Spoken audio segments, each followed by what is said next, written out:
श्री सत्यनारायण व्रत कथा का सरल रूपांतरण। जय जय श्री सत्यनारायण भगवान। आपका स्वागत है फ्लेयर नॉलेज चैनल पर, जहां हम प्रस्तुत करते हैं वो पावन कथाएं जिन्हें सुनने से जीवन में आती है शांति, सुख और समृद्धि। आज आइए हम सब मिलकर श्रद्धा और भक्ति भाव से श्रवण करें श्री सत्यनारायण व्रत कथा का सरल रूपांतरण। आइए प्रभु के चरणों में मन लगाएं और कथा का रसपान करें। श्री गणेशाय नमः, श्री गुरुभ्यो नमः, श्री सरस्वत्यै नमः, मातृपितृ चरणकमलेभ्यो नमः। हे विघ्नहर्ता गणेश जी, हे ज्ञानदाता गुरुदेव, हे विद्या की अधिष्ठात्री माता सरस्वती और हे जीवन देने वाले मातृपितृ, आप सबको मेरा नमन और प्रणाम। आपकी कृपा से ये कथा प्रारंभ कर रहा हूं। श्री सत्यनारायण व्रत कथा प्रथम अध्याय। एक समय की बात है, नैमिषारण्य तीर्थ में शौनक और अन्य अनेक ऋषि मुनि बैठे हुए थे। वे सब धर्म, तपस्या और व्रतों के विषय में चर्चा कर रहे थे। तभी उन्होंने वेदों के ज्ञाता सूत जी महाराज से प्रश्न किया, हे महामुनि, कृपया हमें ऐसा व्रत बताइए जिससे मनुष्य अपने मन चाहे फल को पा सके और दुखों से मुक्ति पा सके। सूत जी बोले, जैसा प्रश्न आप लोगों ने किया है वैसा ही प्रश्न एक बार देवर्षि नारद जी ने भी भगवान विष्णु से किया था। नारद जी सभी लोकों में भ्रमण करते हुए पृथ्वी पर आए और देखा कि जीव अपने अपने कर्मों के अनुसार जन्म लेकर दुख सुख भोग रहे हैं। ये देखकर वे अत्यंत चिंतित हुए कि आखिर इन प्राणियों के कष्टों का निवारण किस उपाय से हो सकता है। इसी विचार के साथ वे विष्णुलोक पहुंचे। वहां उन्होंने शंख, चक्र, गदा और पद्म से सुशोभित 4 भुजाओं वाले भगवान विष्णु का दर्शन किया और उनकी स्तुति करने लगे। नारद जी बोले, हे प्रभु, आप तो निराकार, अनंत और परम कल्याणकारी हैं, सब दुखों का अंत करने वाले परमात्मा, आपको मेरा प्रणाम है। भगवान विष्णु प्रसन्न होकर बोले, हे नारद, आप किस कारण यहाँ आए हैं और आपके मन में क्या जानने की इच्छा है? नारद जी ने कहा, भगवान, मैंने देखा कि पृथ्वी पर लोग अपने पाप कर्मों के कारण अनेक प्रकार की पीड़ाओं से दुखी हैं। कृपा करके बताइए, ऐसा कौन सा सरल उपाय है जिससे वे लोग कष्टों से मुक्त हो सके? भगवान विष्णु ने उत्तर दिया, हे नारद, तुम्हारा प्रश्न बड़ा ही उत्तम है। सुनो, इस संसार में एक ऐसा व्रत है जो अत्यंत शुभ फल देने वाला है। ये व्रत है श्री सत्यनारायण भगवान का व्रत। जो मनुष्य श्रद्धा और भक्ति से इसका पालन करता है वो मोहमाया से मुक्त होकर सांसारिक सुखों को पाता है और अंत में मोक्ष की प्राप्ति करता है। नारद जी ने फिर पूछा, प्रभु, इस व्रत का फल क्या है? इसे किस प्रकार करना चाहिए और किस समय करना चाहिए? कृपया विस्तार से बताइए। भगवान बोले, ये व्रत करने से सभी दुख और शोक दूर हो जाते हैं, धन धान्य की वृद्धि होती है, संतान सौभाग्य प्राप्त होता है और हर कार्य में विजय मिलती है। किसी भी दिन संध्या के समय परिवार और मित्रों के साथ मिलकर धर्म पूर्वक और श्रद्धा से श्री सत्यनारायण भगवान की पूजा करनी चाहिए। पूजन के लिए नैवेद्य भोग के रूप में गेहूं का आटा, दूध, घी, चीनी या गुड़, केले आदि फल, इनमें से जो भी उपलब्ध हो उसका उपयोग करना चाहिए। पूजा के बाद कथा सुनकर ब्राह्मणों और अपने बंधु बांधवों को भोजन कराना चाहिए और प्रसाद ग्रहण करना चाहिए। इसके पश्चात नृत्य गीत और भक्ति भाव से भगवान का स्मरण करते हुए अपने घर लौटना चाहिए। इस प्रकार जो भी श्रद्धा से ये व्रत करता है उसकी सभी इच्छाएं पूर्ण होती है।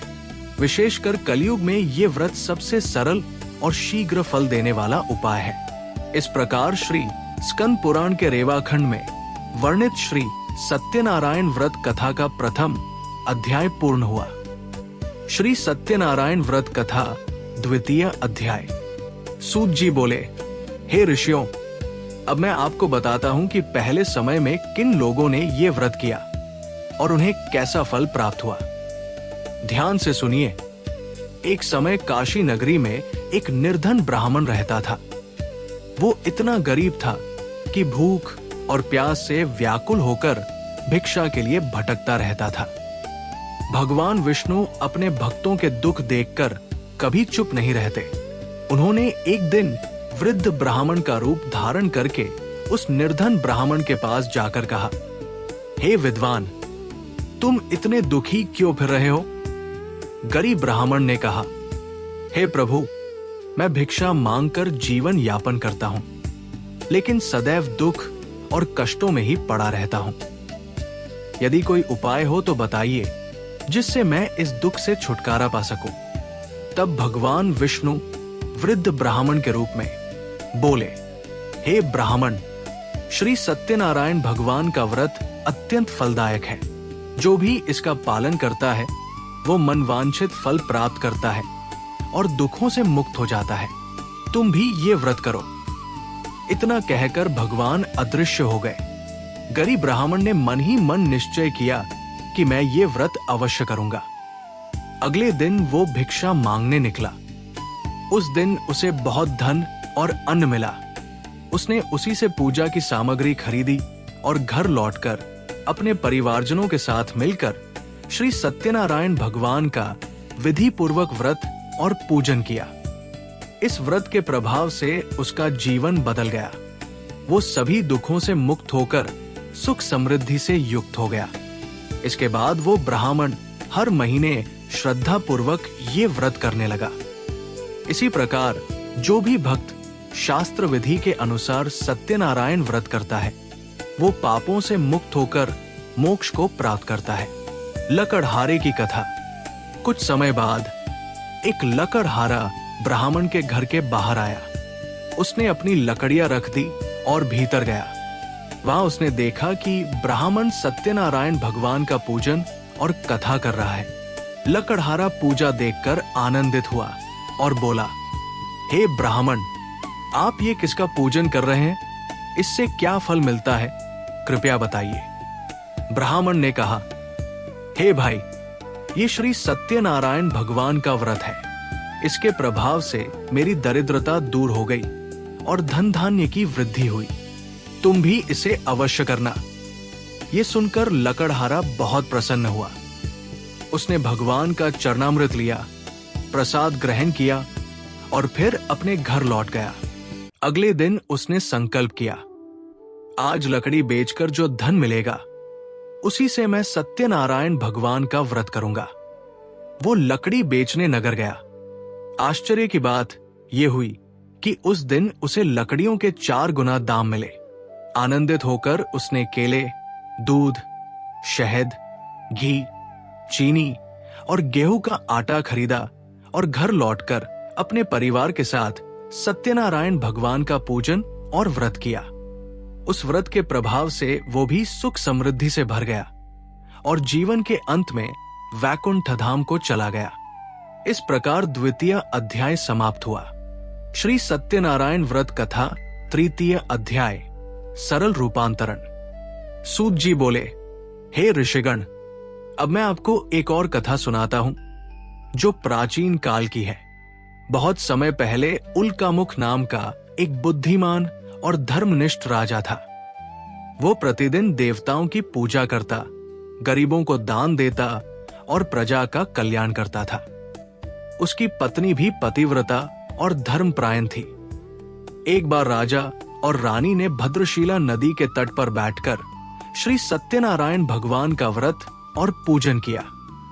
उसी समय वहां एक वैश्य व्यापारी आया जिसका नाम था साधु। उसने राजा को पूजा करते देखा और पूछा, हे राजन, आप ये कौन सा व्रत कर रहे हैं? कृपया मुझे भी बताइए। राजा ने उत्तर दिया, हे साधु, मैं संतान प्राप्ति की इच्छा से श्री सत्यनारायण भगवान का व्रत कर रहा हूं। ये व्रत बड़े ही शुभ फल देने वाला है। यदि तुम भी इसे करोगे तो तुम्हें अवश्य संतान प्राप्त होगी। ये सुनकर साधु वैश्य बहुत प्रसन्न हुआ। उसने राजा से विधि जानी और घर लौटकर अपनी पत्नी लीलावती से कहा, सुनो, मैंने आज एक महान व्रत के बारे में सुना है। ये सत्यनारायण भगवान का व्रत है। यदि हमारे यहाँ संतान होगी तो मैं अवश्य ये व्रत करूंगा। समय बीता और लीलावती गर्भवती हुई। उसने एक सुंदर कन्या को जन्म दिया जिसका नाम रखा गया कलावती। कुछ समय बाद लीलावती ने अपने पति को स्मरण दिलाया। स्वामी, आपने कहा था कि संतान होने पर आप व्रत करेंगे। अब समय आ गया है। परंतु साधु वैश्य ने उत्तर दिया, हाँ, मैं ये व्रत अवश्य करूंगा। लेकिन अपनी बेटी कलावती के विवाह के समय फिर वो व्यापार करने निकल गया। वर्षों बाद जब वो लौटा तो अपनी कन्या को बड़ी होती और सखियों के साथ खेलते देख बहुत प्रसन्न हुआ। उसने एक योग्य वर की खोज की और कलावती का विवाह धूमधाम से कर दिया। लेकिन दुर्भाग्य से उसने विवाह के समय भी सत्यनारायण भगवान का व्रत करना भूल गया। विपत्ति। विवाह के कुछ दिन बाद साधु वैश्य अपने दामाद के साथ व्यापार हेतु समुद्र की ओर गया। वहां रतनपुर नगर में उन्होंने अपना व्यापार आरंभ किया। इसी बीच भगवान सत्यनारायण की लीला हुई। नगर का राजा चंद्रक था। एक दिन उसके राजकोष से चोरी हो गई। चोर पकड़े जाने के डर से राजा का धन साधु वैश्य की नाव में रखकर भाग गया। राजा के सिपाहियों को जब नाव में धन मिला तो उन्होंने साधु वैश्य और उसके दामाद को चोर समझकर पकड़ लिया और कारागार में डाल दिया। उनका सारा धन भी जब्त कर लिया गया। उधर घर पर लीलावती और कलावती भी भारी दुख में डूब गई। उनका घर भी चोरी से उजड़ गया। कथा का मोड़। एक दिन भूख प्यास से व्याकुल होकर कलावती किसी ब्राह्मण के घर गई। वहां उसने श्री सत्यनारायण भगवान का व्रत होते देखा, कथा सुनी और प्रसाद पाया। वो घर लौटी तो मां लीलावती ने पूछा, पुत्री, तू इतनी देर कहाँ रही? कलावती ने सब बताया। ये सुनकर लीलावती ने भी निश्चय किया कि अब वे भी भगवान सत्यनारायण का पूजन करेंगी। उन्होंने पूरे परिवार सहित व्रत किया और प्रार्थना की, हे प्रभु, मेरे पति और दामाद शीघ्र घर लौट आए। यदि हमसे कोई भूल हुई हो तो कृपा कर उसे क्षमा करें। उनकी भक्ति से प्रसन्न होकर भगवान सत्यनारायण ने राजा चंद्रकेतु को स्वप्न में दर्शन दिए और कहा, हे राजन, जिन दोनों वैश्यजनों को तुमने कैद किया है वे निर्दोष हैं। उन्हें तुरंत मुक्त करो।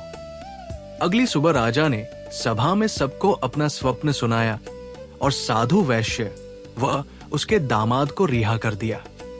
साथ ही उन्हें सम्मान पूर्वक उनका धन भी लौटा दिया। दोनों बड़े प्रसन्न होकर घर लौटे। इस प्रकार तृतीय अध्याय समाप्त हुआ। श्री सत्यनारायण व्रत कथा चतुर्थ अध्याय। सूत जी बोले, हे ऋषिगण, अब आप सब चौथे अध्याय की कथा सुनिए। जब साधु वैश्य और उसका दामाद कारागार से मुक्त होकर नाव पर लौटे तो उन्होंने निश्चय किया कि अब वे भगवान सत्यनारायण का व्रत अवश्य करेंगे। वे नाव में बैठकर अपने नगर की ओर चल पड़े। रास्ते में भगवान ने दंडी सन्यासी का रूप धारण किया और साधु वैश्य से पूछा, हे व्यापारी, तुम्हारी नाव में क्या है? अहंकार में भरे वैश्य ने हंसते हुए उत्तर दिया, हे दंडी, मेरी नाव में तो बस बेल और पत्ते भरे हैं, इसमें कोई धन नहीं है। साधु वैश्य के इस कठोर और असत्य वचन से भगवान ने कहा, जैसा तुमने कहा है वैसा ही हो। और सचमुच उसकी नाव धन से खाली होकर केवल बेलपत्तों से भर गई। दुख और पश्चाताप। ये देखकर साधु वैश्य मूर्छित होकर गिर पड़ा। होश आने पर दुखी होकर विलाप करने लगा। तब उसके दामाद ने कहा, हे ससुर जी, ये सब भगवान सत्यनारायण की लीला है। हमें उनके चरणों में जाकर क्षमा मांगनी चाहिए, तभी हमारी मनोकामना पूरी होगी। दोनों दंडी रूप में बैठे भगवान के पास गए। साधु वैश्य रोते हुए बोला, हे प्रभु, मैंने आपसे असत्य वचन कहे, उस अपराध को क्षमा कर दीजिए। मैं अब अपनी सामर्थ्य के अनुसार आपकी पूजा करूंगा। कृपा करके मेरी नाव पहले जैसी कर दीजिए। भगवान की कृपा, साधु की भक्ति और पश्चाताप देखकर भगवान प्रसन्न हो गए। उन्होंने उसकी नाव को पुनः धन धान्य से भर दिया और अंतर्धान हो गए। साधु वैश्य और उसका दामाद अत्यंत प्रसन्न हुए। उन्होंने वहीं सत्यनारायण भगवान का पूजन किया और फिर नगर की ओर चल दिए। जब वे नगर के पास पहुंचे तो साधु वैश्य ने एक दूत को घर भेजा। दूत ने जाकर उसकी पत्नी लीलावती और पुत्री कलावती को बताया, आपके पति और दामाद नगर के समीप पहुंच गए हैं। उस समय लीलावती और कलावती भगवान सत्यनारायण का पूजन कर रही थी। दूत की बात सुनकर लीलावती ने हर्षपूर्वक पूजा पूरी की और कलावती से कहा, पुत्री, मैं अपने पति के दर्शन को जाती हूं, तुम भी पूजा पूर्ण करके शीघ्र आना। परंतु कलावती अधीर हो गई। उसने प्रसाद ग्रहण किए बिना ही पति के दर्शन के लिए दौड़ पड़ी। विपत्ति और समाधान। कलावती अपने पति से मिलने तो गई, लेकिन उसे पति का दर्शन नहीं हुआ। नाव डूब चुकी थी और उसका पति कहीं दिखाई नहीं दे रहा था। ये देखकर वो रोने लगी। साधु वैश्य भी दुख से व्याकुल होकर भगवान से प्रार्थना करने लगा, हे प्रभु, हमसे जो भी अपराध हुए हैं उन्हें क्षमा कीजिए। तभी आकाशवाणी हुई, हे वैश्य, तुम्हारी पुत्री प्रसाद ग्रहण किए बिना आई है, इसलिए उसका पति अदृश्य हो गया है। यदि वो घर जाकर प्रसाद खाकर लौटेगी तो उसे पति का दर्शन होगा। कलावती तुरंत घर लौटी, पूजा करके प्रसाद ग्रहण किया और फिर वापस आई। तब उसे अपने पति का दर्शन हुआ। सभी ने मिलकर सत्यनारायण भगवान का विधि पूर्वक पूजन किया। इसके बाद साधु वैश्य और उसका परिवार सुखपूर्वक जीवन बिताने लगा और मृत्यु के बाद वे सब स्वर्गलोक को गए। इस प्रकार चतुर्थ अध्याय समाप्त हुआ। श्री सत्यनारायण व्रत कथा पंचम अध्याय, सरल रूपांतरण। सूत जी बोले, हे ऋषिगण, अब मैं आपको 5वें अध्याय की कथा सुनाता हूं। बहुत समय पहले तुंगध्वज नामक एक राजा था। वो अभिमानी और शिकार में लिप्त रहने वाला था। एक बार जब वो जंगल में शिकार कर थक गया तो एक बड़े वृक्ष के नीचे विश्राम करने बैठा। वहां उसने देखा कि ग्वाले अपने मित्रों और परिवार के साथ श्री सत्यनारायण भगवान का व्रत कर रहे थे। ग्वालों ने राजा को भी प्रसाद अर्पित किया, परंतु अहंकारी राजा ने प्रसाद ग्रहण करने से इनकार कर दिया। राजा पर विपत्ति। जैसे ही राजा नगर लौटा, उसने देखा कि उसका सब धन संपत्ति, परिवार और सुख समृद्धि नष्ट हो चुके हैं।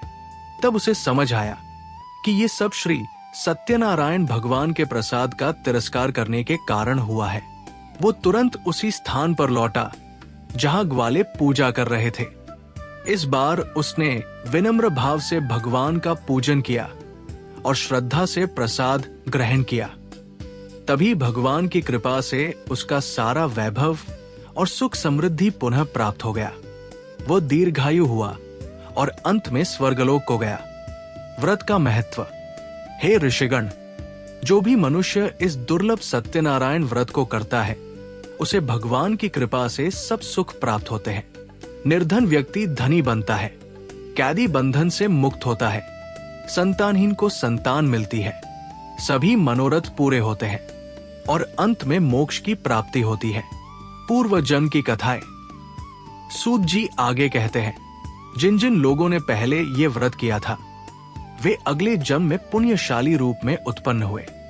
गरीब ब्राह्मण अगले जन्म में सुदामा बने और भगवान श्री कृष्ण की भक्ति कर मोक्ष को प्राप्त हुए। राजा उल्कामुख अगले जन्म में राजा दशरथ बने और भगवान श्री राम के पिता हुए। साधु वैश्य अगले जन्म में राजा मोरध्वज बने, जिन्होंने अपने पुत्र को आरी से चीरकर भी सत्य की परीक्षा दी और अंततः मोक्ष पाया। राजा तुंगध्वज अगले जन्म में स्वयंभू मनु हुए, जिन्होंने अनेक लोगों को भगवान की भक्ति में प्रवृत्त कर मोक्ष दिलाया। और वो लकड़हारा अगले जन्म में निषादराज गो हुआ, जिसने भगवान श्री राम की सेवा कर मोक्ष पाया। श्री सत्यनारायण व्रत करने से अनेकों दिव्य फल प्राप्त होते हैं।